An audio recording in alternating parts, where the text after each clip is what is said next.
नमस्कार दोस्तों, स्वागत है आपका आज की इस वीडियो में, जिसमें हम देखेंगे लाभ हानि से संबंधित कुछ अत्यंत महत्वपूर्ण प्रश्नों को, जो कि आपके एग्ज़ाम में बार बार पूछे जाते हैं। तो आइए दोस्तों शुरू करते हैं।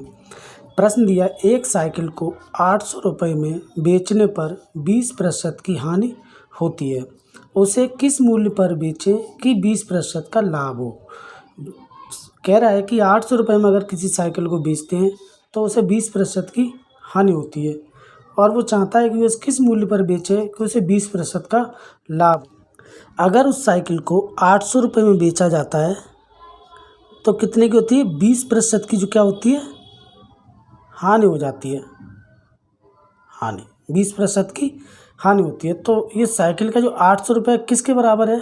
यानी कि अपने आप में जो मूल्य होता है वो 100% के बराबर होता है। अब 20% हानि हो गई तो कितना रह गया? 20% हानि हो जाएगी तो ये रहेगा 80%।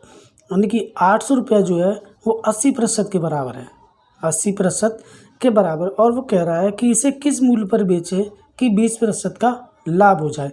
अब 20% का लाभ करने के लिए 100% होता है ये। अगर इसमें 20% का लाभ करेंगे तो 20 जोड़ना पड़ेगा प्रतिशत, तो हो जाएगा 120%। अगर 120% में मूल्य निकाल लें इसका, तो वो क्या हो जाएगा? 20% का लाभ हो जाएगा और 100% का क्या उसका मूल्य हो जाएगा। तो वही करना है इसमें। देखिए 800 है, कितने का है? 80% है, ठीक है, 80% मूल्य। और इसे करना कितना? 120% करना है, ताकि 100% जो है वस्तु का क्रय मूल्य होता है 100% होता है, और 20% जो लाभ हो जाए। तो बस इसी को काट देते हैं। तो 1 शून्य से शून्य कटता है, 8 से एक बार कटेगा, 8 × 80 हो जाएगा, 12 × 120, 120 और 1 शून्य का शून्य, यानी कि 1200 रुपये जो है बेची जाए तो साइकिल पर जो है 20% का लाभ होगा। ठीक है, आशा करता हूँ प्रश्न आपको समझ आया होगा। अगला प्रश्न दिया है, किसी वस्तु को 5% हानि पर बेचने की अपेक्षा 10% लाभ पर बेचा जाए तो व्यापारी को 75 रुपये अधिक मिलते हैं, तो वस्तु का क्रय मूल्य बताओ। तो वो कह रहा है अगर वस्तु को 5% हानि पर बेचने की बजाय उसे 10% लाभ पर बेचा जाए तो व्यापारी को 75 रुपये मिलते हैं। अब यहाँ से समझिए आप, देखिए ये है कोई पॉइंट है यहाँ पर, ये व्यापारी है। अगर इसे 5% हानि, 5% हानि हो गया और इधर हो गया 10% लाभ, तो वो कह रहा है अगर इसे 5% हानि पर ना बेच करके सीधा चलकर यहाँ पर 10% लाभ पर बेचे तो कितना मिलता है? 75 रुपये मिलते, अधिक मिलते हैं 75 रुपये। ठीक है, तो इस ये और ये दोनों क्या हो जाएंगे? प्लस हो जाएंगे। इन दोनों को जोड़ लें, यहाँ से चला यहाँ तक गया। वो कह रहा है कि 5% हानि पर बेचने की बजाय उसे 10% लाभ पर बेचे तो जो क्या है 75 रुपये अधिक मिलते हैं। तो इन दोनों का जो डिफरेंट है, यानी कि अंतर है, वो जोड़ लेंगे तो जोड़ कितने के बराबर होगा? 75 के। तो इस तरह के अगर प्रश्न आपको मिले तो इन दोनों को जोड़ लेना। तो 15% हो गया, 15% जो है कितने के बराबर है? 75 रुपये के।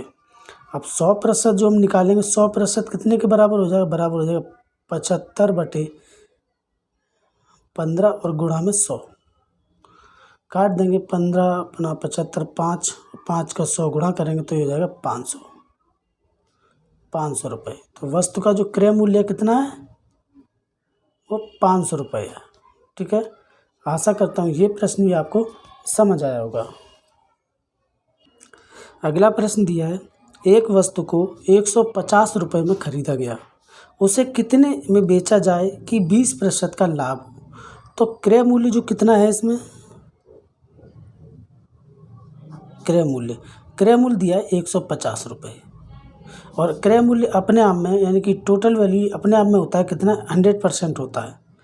किसी वस्तु का मूल्य जो है अपने आप में 100% होता है। तो ये 100% जो हमको दिया है, अब वो कह रहा है कि कितने में बेचा जाए कि 20% का लाभ हो जाए।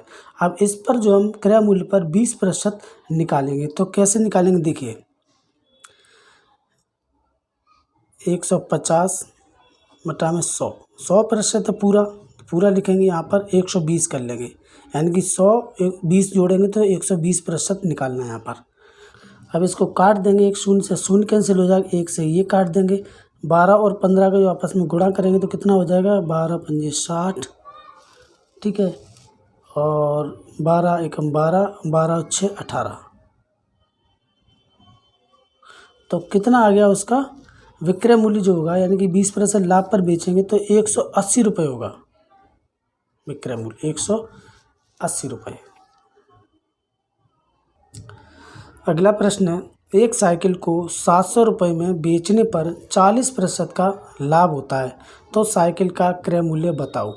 देखिए ये तो साइकिल का क्या हुआ, विक्रय मूल्य हुआ। 700 रुपये में बेचता है और उसे 40% का लाभ होता है, तो इसमें क्या CP यानी कॉस्ट प्राइस प्लस प्रॉफिट दोनों जुड़ कर के कितने हो रहे हैं, 700 रुपये हो रहे हैं। अब हमें इसमें प्रॉफिट कितना दिया है, 40% दिया है, ठीक है। और कोई जो मूल्य होता है अपने आप में कितना होता है, 100% होता है, तो इन दोनों का जोड़ करके कितना है, 140। 140 कितने के बराबर है, 700 रुपये के बराबर है। और हमें निकालना कितना है, क्रय मूल्य निकालना है, 100% के निकालना है, 40% इसमें से कम कर देना है। तो देखिए इसे कैसे करेंगे, देखिए 700 रुपये तो कुल है, कितना 140 है यहाँ पर, और निकालना है 100% का, ठीक है। अब इसे काट देंगे, एक शून्य से शून्य कैंसिल, 14 पंजे होता है 70, 5 बार गया, 5 का गुणा करेंगे तो 500 आ गया। 500 रुपये जो है वस्तु का, साइकिल का जो क्रय मूल्य है वो 500 रुपये है। और उसे अगर 40% लाभ पर बेचते हैं तो वो हो जाती है 700 रुपये की, ठीक है। तो आशा करता हूँ ये वीडियो आपको पसंद आई होगी।